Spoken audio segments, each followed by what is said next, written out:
નમસ્કાર દર્શક મિત્રો, હું છું રૂપલ લુણીચિયા. સંપૂર્ણ ન્યૂઝમાં આપનું સ્વાગત છે. પાલનપુર નગરપાલિકા અને વહીવટી તંત્ર દ્વારા શહેરમાં દબાણ હટાવવાની કામગીરી શરૂ કરવામાં આવી છે. શહેરમાં ટ્રાફિક વ્યવસ્થા સરળ બનાવવા અને જનતા માટે આરામદાયક રસ્તા સુલભ કરવાના ઉદ્દેશ્ય સાથે આ કાર્યવાહી હાથ ધરવામાં આવી છે.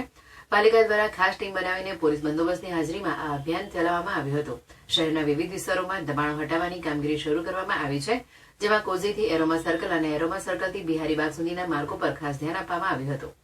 રાષ્ટ્રીય ધોરીમાર્ગ અને મુખ્ય બજારોમાં દબાણના કારણે વાહન વ્યવહાર પર અસર થતી હોવાથી પાલિકા દ્વારા લારી ગલ્લા ગેરકાયદેસર બોર્ડ હટાવવામાં આવ્યા હતા. અધિકારીઓએ જણાવ્યું હતું કે શહેરીજનોએ શહેરની સફાઈ અને વ્યવસ્થિત રસ્તાઓ માટે સહયોગ આપવો જરૂરી છે. આગામી સમયમાં પણ આવા દબાણ હટાવવાના અભિયાન ચાલુ રહેશે. આજ રોજ એરોમા સર્કલથી પારપડા રોડ જે વળાંક છે ત્યાં સુધી આજુબાજુમાં જે હંગામી દબાણો થયેલા છે લારી ગલ્લાના વગેરે તેને દૂર કરવાની કાર્યવાહી નગરપાલિકા અને સમગ્ર વહીવટીતંત્ર દ્વારા શરૂ કરવામાં આવેલી છે.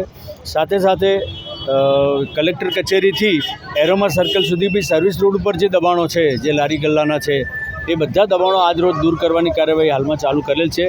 2 ટીમો બનાવેલ છે કે એક એરોમા સર્કલથી પારપડા અને એક કોઝીથી એરોમા સર્કલ સુધીની સામસામેના બધા જ લારી ગલ્લાના દબાણ આજરોજ દૂર કરવાની કામગીરી કરવામાં આવશે.